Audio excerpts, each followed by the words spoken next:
నంద్యాల జిల్లా నంద్యాల మండలం రామపల్లి గ్రామంలో జగన్ ప్రభుత్వం చేసినటువంటి అభివృద్ధి పనులను శిలాఫలకాలను టీడీపీ దుండగులు ఇంకా ప్రమాణస్వీకారం కూడా చేయలేదు. వారి ప్రభుత్వం ఉందని దౌర్జన్యంతో ప్రజలను భయభ్రాంతులు చేయడానికి వైఎస్ఆర్ ప్రభుత్వంలో చేసిన అభివృద్ధి పనులను శిలాఫలకాలను పగలగొట్టి ధ్వంసం చేసి సచివాలయం దగ్గర ఉన్న శిలాఫలకాలను అదేవిధంగా గ్రామంలో నడు రోడ్లో ఉన్నటువంటి శిలాఫలకాలను ధ్వంసం చేసి ప్రజలను భయభ్రాంతులు చేయడానికి కారకులవుతున్న వారిపై చట్టం ఖచ్చితంగా చర్యలు తీసుకొని పోలీస్ శాఖ వారిని కూడా కోరుతున్నాను. వారిని ఖచ్చితంగా శిక్షించాలని త్వరలో గుర్తించి కోరుతున్నా.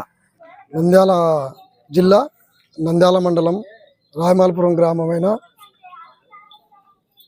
నేను మా గ్రామంలో వైఎస్ఆర్సీపీ జగన్మోహన్ రెడ్డి గారు ఇక్కడ ప్రభుత్వంలో చేసిన మంచి కార్యక్రమాలు చూసి టీడీపీ వాళ్ళు ఓర్వలేక అక్కడ కట్టించిన శిలాఫలకాలు పలగొట్టడం జరిగినది.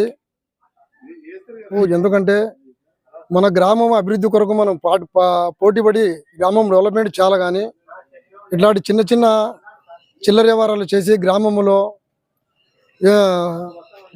లేని లిగాడీలు సృష్టించడం అనేది పద్ధతి కాదు.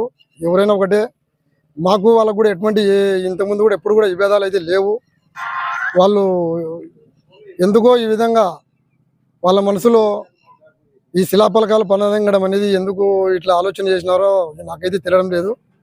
దయచేసి నేను కూడా వాళ్ళని కోరడం ఏమనేది అంటే, ఈ ప్రభుత్వాలు వస్తుంటాయి పోతుంటాయి, దయచేసి నువ్వైనా నేనైనా కానీ మన గ్రామం అభివృద్ధి కొరకు మనం పాటుపడి మన గ్రామం డెవలప్మెంట్ చేయాలి. కానీ ఇట్లాంటి పలకాల వల్ల పల్లదింగడము చిల్లర వ్యవహారం చేయడానికి ఒక పద్ధతి కాదు. నేను కూడా ఏం చెప్తున్నా అంటే, ఈ పోలీసు ఆఫీసర్లకు అందరికీ ఏమని తెలియడం అంటే, ఇటువంటి పనులు చేసిన వారిని కఠినంగా శిక్షించాలని ప్రభుత్వం వారిని కోరుకుంటూ సెలవు తీసుకుంటాం.